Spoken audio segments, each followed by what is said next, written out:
Hey everybody, welcome back to Video Game Esoteric series on the MiSTer FPGA DE10 Nano project, and you know what time it is. Somehow the entire month of July has gone by. It's the last Thursday of the month, so it's time for the MiSTer FPGA monthly news roundup. And even though it's been a fun month, it's been a little bit quieter than June and every other month before. So I figure MiSTer FPGA just took a summer vacation, probably been crushing high life tall boys and oiling up with dark tanning oil at the beach. Or maybe that was just Video Game Esoteric, I can't remember now. But all jokes aside, it has been another fun month, and one of the big things that we got to talk about was how Tego is teasing Capcom CPS3 again for later this year. It seems like there were some updates to the Neo Geo Pocket color course as well. But there's been a lot of information on CPS3 being targeted with Konami's run and gun, kind of working on the frame buffer that could then be used for that platform. And I would say pretty much 50% of the comments when I talk about arcade cores people would love to see on MiSTer FPGA soon. The Capcom CPS3 is 100% one that always gets brought up, which makes total sense, although he has mentioned that there could be new hardware as well tied to that system, so honestly I have absolutely no idea what's going on there. You will have to wait and find out, just like I will, because honestly I could probably ask Hotego, but it's more fun just to kind of presume what's going on. But it's one of those things. Neo Geo Pocket Color got improvements. It still isn't a perfect core yet. That's not a knock against it. It is still just an active development here and there, but it has been a lot of fun to see this get updated along with CPS3 being teased. As I've mentioned on many videos before, CPS3 hardware is very expensive unless you modify it. It's also very delicate, so getting a actual FPGA core for that hardware would be something great for the longevity of the games. But I mean, the reality is the Capcom CPS3 probably has one of the smallest libraries of any arcade board that could come over to MiSTer FPGA. Every single game is a fighting game. There's 3 versions of Street Fighter 3, and even though it is an amazing game, you're getting 2 JoJo's, 3 Street Fighters, as well as Red Earth. So it's one of those things. It would be amazing to have on MiSTer FPGA, but it's not going to do the same thing as something like IGS PGM, where you're getting 50, 60 games and a ton of cave shmups. And again, that's not a knock against CPS3 whatsoever. It's just one of those things. It is a ton of work for a limited library, but it seems like Hotego is going to be taking that on, and it will be exciting hopefully to have some sort of test core or other news by the end of the year. But again, I really don't know the timeline on something like this, so it could be 2 months from now we have a test core, it could be Christmas, it could be summer of next year for all I know. I could be talking about this in the July 2026 news episode for MiSTer FPGA. But you tell me down below if you're stoked for this one or what arcade core you'd love to see come over to MiSTer. For me, it's kind of a combination tie between the Taito F3 and the IGS PGA. Both have absolutely incredible games, and both would be great assets for MiSTer FPGA, so it's one of those things. Everyone has their picks. A ton of you love CPS3, and while I really do enjoy it, it's one of those things. If I could trade it out for a Taito F3 core, I would, even though I do love some of these games. Let's move over to the Nintendo 64 core for just a bit. Not because the core has been updated, it is still the same core whether you're using Turbo or stock that it has been last month, but honestly there's been a ton of new fun games coming out for Nintendo 64 that work on real hardware that also work in the core. A few days ago I did a video on the release of Mario Kart Amped Up 3.0, just saying it kind of felt like the realization of a long-term project, getting these 3D models in and just making this an even better version of Mario Kart 64 that Nintendo was able to make back in the day. And a lot of people ask me when I do these videos, does it work on MiSTer FPGA? And basically anytime there is any sort of ROM hack or new fan game for any of the systems that MiSTer runs, PlayStation 1, Saturn, or N64, I always test it on MiSTer FPGA and I always capture it there if it works. And that is the nice thing, because honestly the Nintendo 64 library, as far as what came out retail back in the day, is not that deep compared to something like PlayStation 1 or Saturn. But there are fan developers out there giving us brand new experiences that run incredibly well on the MiSTer FPGA core, so you can sit down with your MiSTer, grab your Nintendo 64 controller, whatever else you use, and basically play a ton of new games. So that is newsworthy in and of itself.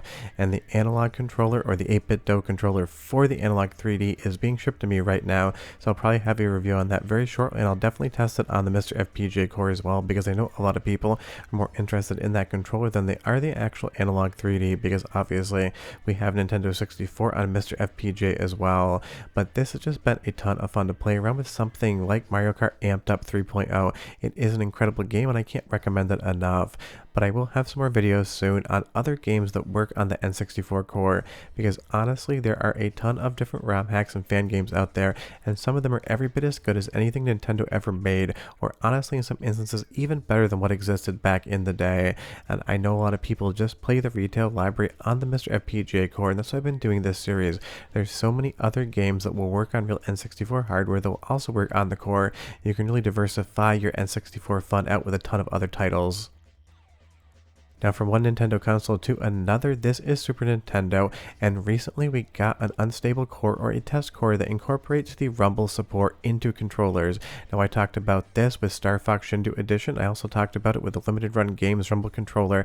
I basically put that in via Snack, and I used the demo or beta Shindu Edition of Star Fox to kind of test it out, and that did work. But now you're going to get a lot more rumble in the core, and that is going to be a ton of fun. And I love how quick the overall community moves when these things happen. Rumble for Super Nintendo is not even really a month old yet. Honestly, it's not even getting its walking legs. It is still crawling as far as the technology is concerned. Not to say it's not finalized, I'm just saying it's basically just getting incorporated in some games now.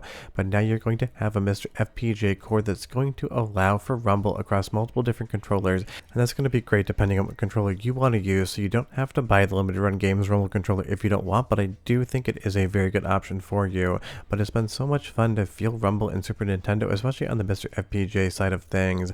Another game that features rumble support now is Rumble Mince's, pun not intended, that is just his name after all, port of Castlevania from NES to Super Nintendo that I captured and tested on MiSTer FPGA, and rumble was definitely a ton of fun. And it's time for our first soundtrack sample, not because it's newsworthy, it's the same soundtrack from MSU1 version of this game you've heard in the previous video, but damn it, it's so good I want to make you listen to it, and I'll be right back with more.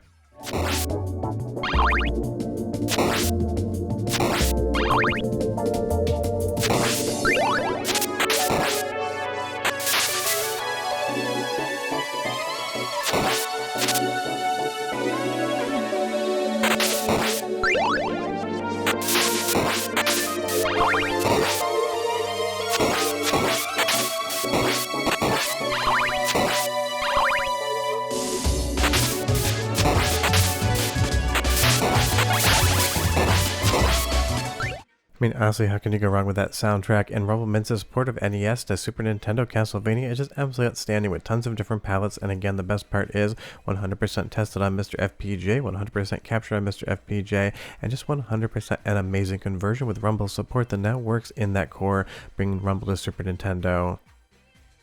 Now, leaving the Nintendo platform completely and going over to Atari, Jaguar CD did see some updates in July as well, and even though this is not going to be anyone's favorite console or anyone's favorite game console library, it is still worthy of preservation. There are still some fun games to play on it, like Blue Lightning here, and basically Jaguar CD has been kind of working, but it's been extremely temperamental. Now with the most recent core developments, it's getting so much better, and Jaguar feels like it's about 95% or so along the development pathway to being a completed core. And trust me, as I mentioned in the video specifically on this, the Atari Jaguar CD hardware is absolutely temperamental. The spindle gets messed up, it does not like to seat well in the cart. Trying to find one that works and works consistently is absolutely a nightmare, and it's going to cost you to have that nightmare because those units aren't cheap. So honestly, we have Big PMU on the software emulation side of things from Rich Whitehouse, and that is awesome, but having a MiSTer FPGA core for Jaguar as well as Jaguar CD is just the icing on top of an already Jaguar flavored cake. Not sure what flavor a Jaguar would be, but I'm assuming it wouldn't be that tasty. You leave me a comment down below and you tell me what you think Jaguar meat tastes like. And trust me, sometimes I just get completely off track on my own voiceovers, and that was one of those moments. But there are a decent amount of games on Jaguar CD, and it definitely is worthy of preservation, and that's why it's great to see these things happening. Those other consoles that aren't PlayStation 1, Saturn, and N64 of this era deserve cores too. Things like CDI, things like Atari Jaguar, and of course things like 3DO, which SRG 320 still doesn't have a test core out yet for, but maybe in August you might see something that would be amazing because I can't wait to test it. But Jaguar CD is definitely looking up as far as the core is concerned, and it will be a lot of fun to see how it moves forward, because honestly at this point in time I don't think there's any other cartridge games out there that aren't playing correctly. Last time I tested it, every single game I've loaded up worked perfectly fine, and now on Jaguar CD we're getting close to that same kind of status, and that is always fun. But leave me a comment down below and you tell me if you ever played a Jaguar CD in real life. I would be curious. Let's move over to a new car from a new developer. This is Star Force, and this is running on Taito era hardware from like 1984, 1985, definitely before my time, and one that I didn't actually make a full video on just because I know my audience. This ends up being a little bit earlier than the stuff you want to see, but it will still be exciting to somebody. And I borrowed this footage right here from Pixel Cherry Ninja because I have been house hunting with my wife basically all weekend, and in the beginning of the week, we have not found anything yet other than overpriced garbage, but I did not have time to hook my MiSTer up for a minute's worth of capture, so big thanks to Pixel Cherry Ninja. Sure, he might eat a few too many cans of Heinz beans, and unlike Austin Powers being an international man of mystery, Pixel Cherry Ninja is just basically a British regional man of mystery at best. I do appreciate him helping out, and all jokes aside, we're friends and chat basically weekly on Discord, so I wanted to drag him just a little bit there. But it is fun to see another developer come over to MiSTer FPGA, and this game right here is Boluba. It's got a much longer title that I would mangle the pronunciation of, but it's great to see some of these other cores coming along, and it's great to see other developers coming to MiSTer FPGA, because don't forget, every single core has to be made by somebody, and the more someones we have to actually make cores, the more cores we end up getting, and that is always great.